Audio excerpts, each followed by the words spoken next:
A man convicted of first-degree murder in Luzerne County learned his punishment today.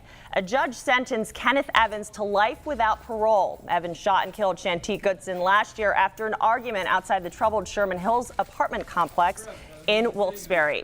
A corrections officer from Lycoming County accused of molesting a female inmate was in court today. Prosecutors say Jeffrey Geyer from Jersey Shore groped a woman in a closet at the State Correctional Institute in Muncie last month. Geyer's case may go to trial in Lycoming County.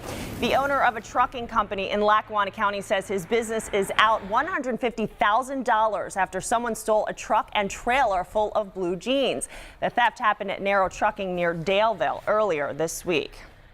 There are extra eyes on the streets of Danville in Montour County. 2 security cameras are up along Mill Street. Danville's police chief says 3 more will be installed in the near future. In national news, it was a violent and deadly day at a high school in Washington state. Police say a teenage boy with a handgun killed a girl and shot 4 other students in the cafeteria before shooting himself. The shooting happened in Marysville, north of Seattle. Authorities in Washington state say the shooter was despondent over a breakup with a girl. Authorities in California say a man armed with an assault rifle shot 3 sheriff's deputies and a bystander, killing 2 of the deputies tonight. The shooting spree led to a manhunt in and around Sacramento. Investigators in California say the suspected shooter and a female accomplice are in custody. Authorities in New York City say an attack on 4 police officers by a hatchet-wielding man yesterday afternoon was an act of terror. Investigators say the attacker was an ex-con and U.S. Navy reject who had converted to Islam. Investigators say the man hit 2 officers, seriously wounding 1 before other officers drew their guns and killed him.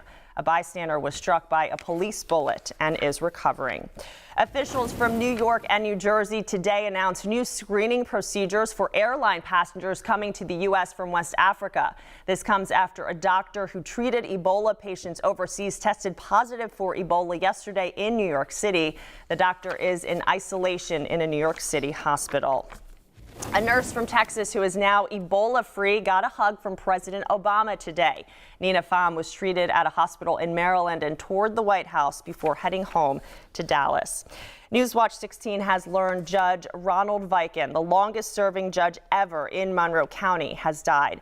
Judge Viken spent 31 years on the county bench before retiring in 2011. In Monroe County tonight, folks gathered at East Stroudsburg University to celebrate the 40th anniversary of the Upward Bound program. The program helps low-income folks become first-generation college students in the Poconos and Lehigh Valley. Tonight is a football night here in northeastern and central Pennsylvania. We've got highlights and scores of all the games you care about in the Super 16 sports final. Plus, we'll show you the surprise guest who caused quite the commotion in a hotel lobby in central PA this morning. That's coming up on Newswatch 16 at 11. But first, here's Kurt. And finally,